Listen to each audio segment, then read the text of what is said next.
আমরা সত্যি কোনোদিনও ভাবিনি যে আমাদের সঙ্গে এরকম হবে। আমরা কোনোদিনও সত্যি কল্পনাও করিনি আজকে এই দিনটা দেখতে হবে। আমি কোনোদিনও এটা আশাই করিনি। কি করে তোমাদের বোঝাবো আমি সেটাও বুঝতে পারছি না।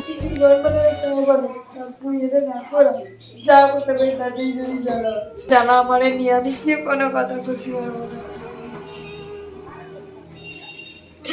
আপোষে কি করতে পারতে? তোমার বাবা মার সাথে ভালো করে কথা কও না কেন? তাহলে কিছুই করতে না।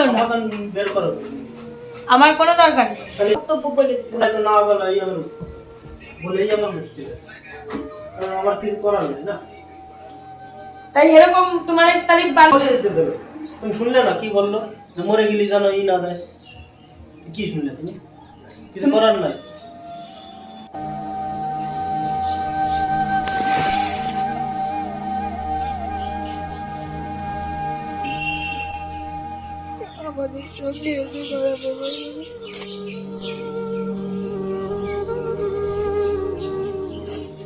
আজকে সিঞ্জিনি উপোস থেকে পুজো করছে। সকালবেলা স্নান করলো, করার পর দেখো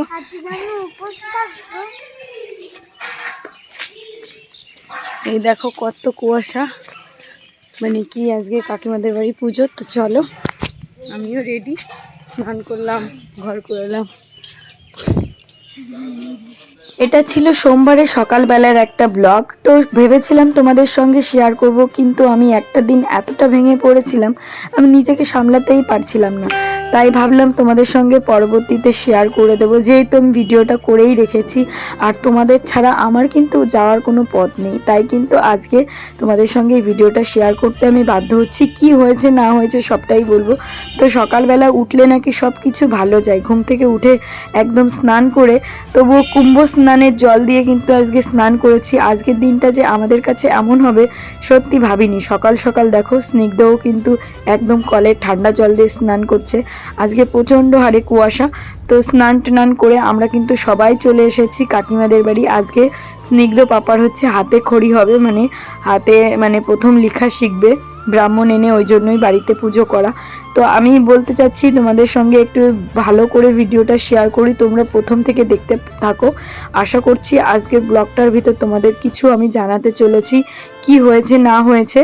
অনেক আশা, একটা ছেলের একটা বৌমা আমি, মানে কি বলবো। আমার ননদ আছে, আমার ননদের বর চাকরি করে, তো তারা কিন্তু শিলিগুড়িতে থাকে। আমি না কোনোদিনও ভাবিনি আমাদের সঙ্গে এমন হবে, আর আমরা সেটা কান অবধি যাবে না। তো সকাল সকাল কিন্তু এই যে পুজোর জোগাড় যন্ত্র করছি, ফল বানালাম, সব কিছু করলাম, হাতে হাতে কাজ করছি। আর আজকের ওয়েদারটা তো দেখেছো কেমন পরিস্থিতি, চারিদিকে কিন্তু কুয়াশায় ভরা।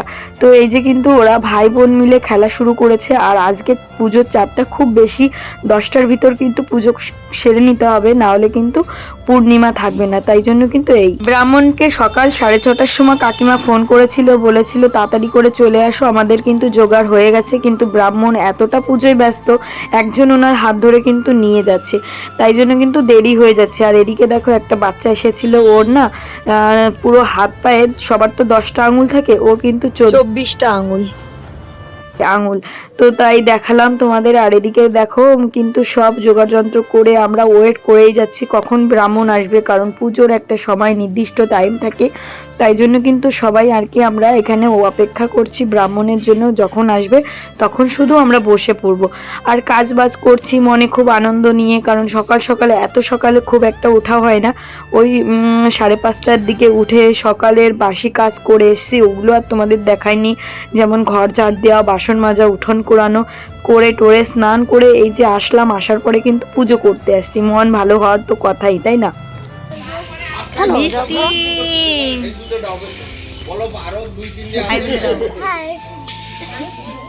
তুমি কি করতে এসছো এখানে বলো? পুজো দিতে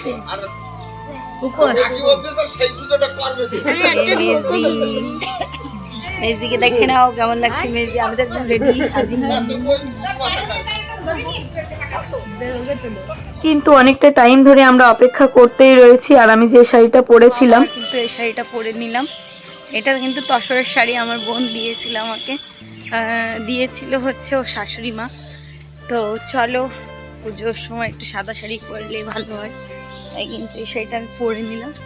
এখন পুজো করবো, কোনো কিছু করিনি, মানে ভাবছিলাম চেঞ্জই করবো না, কিন্তু পিসিমার এত পরিমাণে জোর করছে তাই ভাবি করি। শেষমেশ কিন্তু ব্রাহ্মণ মশাই এসে পুজো করা শুরু করলো, আর ব্রাহ্মণ এসে বলল যে যজ্ঞ হবে না। আমরা কিন্তু যজ্ঞের সব জিনিস গুছিয়ে রেখেছিলাম। ওই ঠাকুরটা কেনা হয়েছে কোনো স্ট্রাকচারে, সে বাঁশ নেই, তাই জন্য কিন্তু তারপরে কিন্তু স্নিগ্ধকে নিয়ে হাতে খড়ি দেওয়া শুরু করে দিল। এই যে হচ্ছে ও প্রথম জীবনে লেখা শিখছে, মানে লেখা তো করেই এমনি ওই পেন্সিল দিয়ে, কিন্তু এই যে প্রথম হাতে খড়ি দেওয়া আমাদের হিন্দু মতে কিন্তু এটা হয়ে থাকে। আমার সিঞ্জিনির সময়ও কিন্তু দিয়েছিলাম। তো সরস্বতী পুজোর দিন উপোস থেকে এইভাবে করতে হয়। তো দেখো এখানে কিন্তু সরেয়া সরেয়া ওম লিখিয়ে দিল। তো ব্রাহ্মণ মশাইটা খুব ভালো পুজো করে। তো মনটা তো সকাল সকাল ভালো, এত কিছু হবে আমাদের সঙ্গে সত্যিই জানতাম না। কি হয় না হয় সবটাই বলবো, তোমরা একটু অপেক্ষা করো, তারপরেই বুঝতে পারবে। অনেক ক্ষেত্রেই না বলে পুজো কিন্তু শেষ পর্যায়ে, আর কাকিমারা কিন্তু সবার জন্য খিচুড়ি রান্না করছে, মানে যেখানে মানে যারা আর কি প্রসাদ খেতে আসবে তাদেরকে এক এক চামচ করে দেওয়া হবে, আর আমরা যারা বাড়ির লোক আছি তাদেরকে আর কি মানে আমরা আর কি ওখানে বসে খাওয়া দাওয়া করব। তো পুজো কমপ্লিট হয়ে গেছে। তো দেখো এখন কিন্তু প্রসাদ মাখা হবে, এখানে আলা চাল মাখা হবে, তারপরে লুচি সুজি সব কিছু করেছে। তারপরে কিন্তু সবাই মিলে একসঙ্গে আমরা ফটো তুলে নেব। আর দেখেছো আমি একটু ভিডিও করতে ভালোবাসি জন্য সবাই কিন্তু ক্যামেরার সামনে এখন আসতে পছন্দ করে, আগের মতো আর নেই। আগে যেমন ভিডিও করতে গেলে আমার ভিডিও করো না, এর ভিডিও করো না, এখন কিন্তু আমি সবার ভিডিও করি, সবাই কিন্তু খুব বলে যে ভিডিও করো। তো এই যে দেখো সবাই মিলে ফটো তুলে নিলাম। আমাদের পুজো কিন্তু কমপ্লিট, আর এই যে সব পিসিমাদের সঙ্গে সব ফটো টোটো তোলা হলো শাশুড়ি মার সঙ্গে, আর এরা সবাই কিন্তু কাজ করছে। দেখো মেজদি হাই বলে দাও, বর দিয়েও কাজ করছে। আমরা একটু আজকে হচ্ছে দ্বিতীয় দিনের পুজো, মানে রবিবারেও ছিল সরস্বতী পুজো, দুটো মানে 12টার পর থেকে। আর আজকে হচ্ছে সকালবেলা 10টার ভিতর পুজো কমপ্লিট করতে হবে। তো পুজো করার পরে সবাইকে প্রসাদ বিতরণ করা হচ্ছে, মানে যারা যারা আসছে সবাইকে দেওয়া হচ্ছে। তারপরে কিন্তু বাড়িতে এসে জানি না আমার সঙ্গে এরকম হবে, আমি বাড়িতে এসে আমি আমার বরের কাছে একটা দরকারি কাজ করতে এসেছি। আমার বর এমন কথা শোনালো যার জন্য কিন্তু আমি এই যে চোখ নাক মুখ দিয়ে জল বেরিয়েই যাচ্ছে, আমি নিজেকে কন্ট্রোল করতে পারছি না। জানি আমি তোমাদের সঙ্গে সব কিছু শেয়ার করি, তারপরেও কিন্তু আজকে শেয়ার করতে বাধ্য হচ্ছি। কারণ জানো, তোমরা কি জানো, আমার শ্বশুর শাশুড়ির দুটো মাত্র ছেলে মেয়ে, তার ভিতর আমার বর হচ্ছে মানে আমিও হচ্ছে আমার শ্বশুর শাশুড়ির একমাত্র বৌমা। তারপরেও কিন্তু আমাদের সারা জীবন এই যে বিয়ের পর থেকে আমার হাজব্যান্ড যেহেতু কোনো চাকরি করে না, তারপরে কিন্তু অনেক জায়গায় অনেক কাজ করেছে, সেইভাবে দাঁড়াতে পারিনি। কিন্তু ইদানিং এই যে দোকানটা করার পর না দোকানেই আছে। যাই হোক আমরা মোটামুটি ভালো আছি, কিন্তু খুব বেশি আর্নিং না হওয়া সত্ত্বে দেখবে একটা পরিবারে মূল জিনিস হচ্ছে টাকা।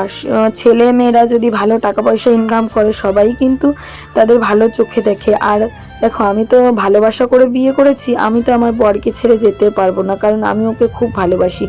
এই নিয়ে না আমাদের পরিবারে এমন একটা অশান্তি হয়েছে, জানি না এই কথাগুলো বলা ঠিক হবে কিনা। আজকে আমি শ্বশুর মশাইয়ের মুখ থেকে এমন এমন কথা শুনেছি যেটা শোনার পর আমার চোখ দিয়ে রীতিমতো জল বেরিয়ে এসেছে। আমি কিন্তু কোনোদিনও ভাবিনি আজকে আমার এই পরিস্থিতি হবে। ভীষণ কষ্টের ভিতর আছি বন্ধুরা, তোমাদের সঙ্গে আমি সবটা শেয়ার করতে পারবো না, তার কারণ হচ্ছে এগুলো আমার মনে হয় না করাই ভালো, কারণ এটা পারিবারিক জিনিস। কিন্তু আমার কষ্টটা আর লুকাবো কি করে, যেহেতু আজকে আমি সকালবেলা থেকে ব্লগটা শুরু করেছি, আমাদের কোনো কিছু জানায়নি। আমরা কি একটু জানারও পাত্র ছিলাম না? এটাই হচ্ছে আমাদের দুঃখ। সবই হতো, আমরা যদি জানতে পারতাম জিনিসটা, কিন্তু সেইভাবে আমরা কষ্ট পেতাম না, আমরা মেনে নিতাম। কিন্তু আমাদের কিচ্ছু জানালো না, আমরা ছেলে বৌমা আমাদের কোনো কিছু না জানিয়ে এইভাবে সব কিছু মানে অন্যরকম হয়ে গেল। কি হলো ব্যাপারটা জানো তো? সব কিছুই মেনে নিলাম, কিন্তু বুকের ভিতর এক গাদা কষ্ট নিয়ে মেনে নিতে হলো, যেটা আমরা কোনোদিনও আশা করিনি। যেহেতু আমার শ্বশুর শাশুড়ির একমাত্র ছেলে আর একমাত্রই মেয়ে, তো মেয়েটাকে ভালো জায়গায় বিয়ে দিয়েছে। আমার ননদের বর রেলের চাকরি করে, ড্রাইভার। তো আমার বর তো জানো কোনো বাড়িতে দোকান করেই চলে, কোনোভাবে আমরা সংসারটাকে চালিয়ে নিই, তার থ্রুতেই কিন্তু আমি টুকটাক ভিডিও করি। এইটাই হচ্ছে কারণ। আমার কিন্তু কোনো কিছুই তেমন সেইভাবে মন লাগে না করতে। তারপরে কিন্তু অনেক কান্নাকাটি করার পরে সেভাবে তোমাদের বলতে পারছি না, তোমরা বুঝতেই পারছো পারিবারিক সমস্যা, এটা বললে পারে শ্বশুর শাশুড়ি এটা কোন মতে নেবে জানি না। তবু আমি যেহেতু ভিডিও শেয়ার করি, যদি কোনো দিন পারি তোমাদের সঙ্গে শেয়ার করব। তো দেখো আমার বরকে বলছে আমার একটু ভালো লাগছে না, মেয়েকে পড়াতে এসছে, আমি ঘরেও ঢুকতে পারছি না। আর আমাদের তো ছোট্ট ছোট্ট একটা ঘর, ওই ঘরে যে বসবো, দুটো কথা বলবো তারও টাইম নেই, মানে কিছু বলতেও পারবো না আমার বরকে।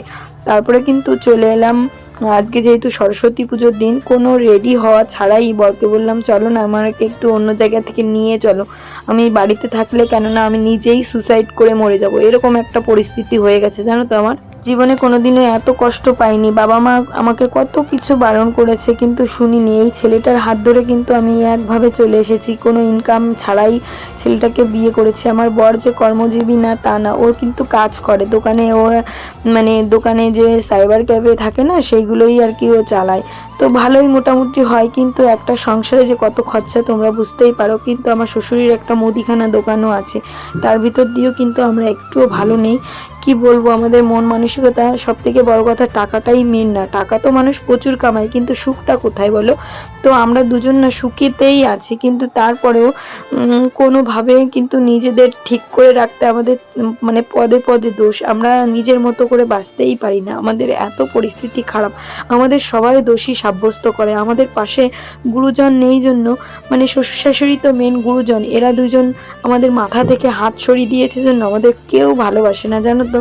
কি বলবো, আমরা একদম অসহায়, আমরা কিন্তু কারো কাছে কোনোদিনও বলিনি আমাদের হেল্প করো, আমাদের সাহায্য করো, যত আত্মীয় স্বজন রিলেটিভ আছে না কেন, তারপরেও কিন্তু আমরা কোনো মতে ভালো হতে পারলাম না তাদের কাছে। কারণ আমার এটাই সব থেকে বড় দুঃখ, দোষটা কী ছিল আমার যে আমাকে কেউ পছন্দ করে না, বিশেষ করে আমার শ্বশুরমশাই। আমি কিন্তু কি অন্যায় করেছি, আমার শ্বশুরমশাইয়ের সঙ্গে আমি কোনোদিনও খারাপভাবে কোনোদিনও কথা বলিনি, আগে থেকে ঝগড়াঝাটি অশান্তি কিচ্ছু আগে থেকে করিনি। কিন্তু আজকে আমার এই পরিস্থিতি, এক ছেলের এক বৌমা হয়ে, মানে আমি সত্যিই কোন জায়গায় যে দাঁড়িয়েছি আমি নিজেও জানি না। প্রতিটা সংসারেই অশান্তি হয়, কিন্তু এমন পরিস্থিতি কাউকে দেখিনি। তারপরে কিন্তু এখানে এসে একজনের সঙ্গে দেখা হলো।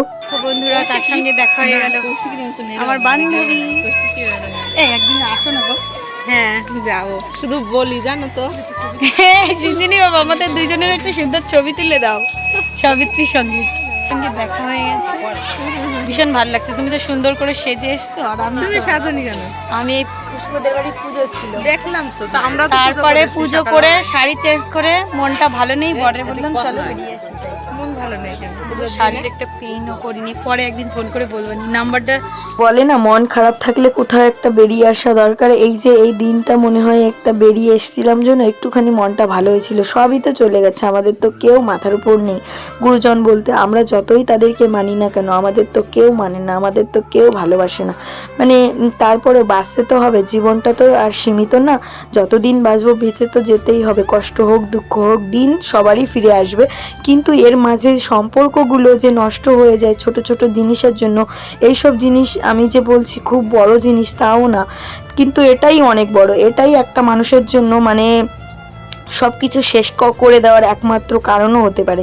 কিন্তু নিজেদের তো ধৈর্য শক্তি রাখতেই হবে। তাই কিন্তু দেখো মুখে একটু হাসি এসেছে, তার কারণটা হচ্ছে এইখানে এসছি, সবার মাঝখানে তো আর চোখ ছেড়ে জল ছেড়ে দিয়ে কান্না করতে পারি না, এমন পরিস্থিতি। তোমরা প্লিজ বন্ধুরা আমার পাশে থেকো। আমার এই পরিস্থিতি জানি না কবে ঠিক হবে, তোমাদের সঙ্গে কবে বলতে পারবো। তোমরা হয়তো একটু হলেও বুঝতে পেরেছো যে কি হয়েছে না হয়েছে।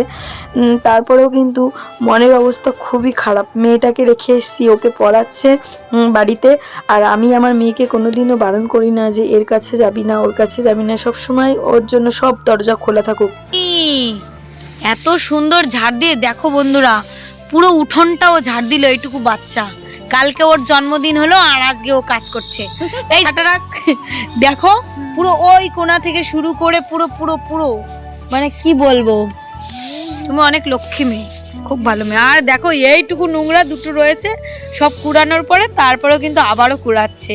পারে ও সত্যি মেজদি, তোমার মেয়ে লক্ষ্মী, কত বড় ঘর বাড়ি সব কুড়াই দিল। হ্যাঁ তাই তো, তোমার এমনি শরীর খারাপ হলেও করে দেবে, দেখো কি সুন্দর করে করে দিচ্ছে।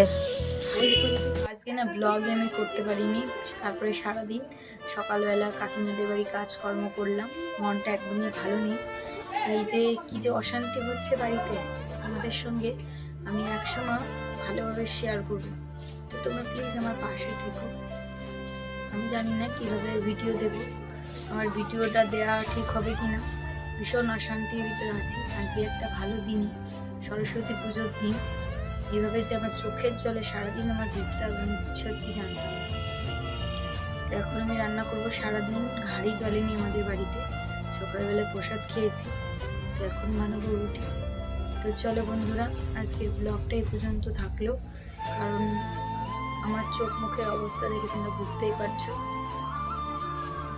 মানে সারা দিনটা আমি কান্না করে করে কাটিয়েছি। তার ভিতর আমার সেরকম মানসিকতা ছিল না যে আমার না এখন আর চোখ দিয়ে জল বেরোচ্ছে না, পুরো সব চোখের জল, মানে চোখটা পুরো জ্বলে যাচ্ছে। তো ঠান্ডা মোটামুটি খুব যে পড়েছে তা না, কিন্তু হালকা শীত করছে, কিন্তু সোয়েটার পরার মতো ঠান্ডা না, তাই পরিনি। এখন চলো রুটি করি আর বাঁধাকপি ভাজবো। তো পরের ভিডিও যদি পারি তোমাদের বলবো, তোমরা প্লিজ আমাকে একটু সবাই সাপোর্ট করো, ভালোবাসা দিও। ধন্যবাদ সবাইকে, টাটা।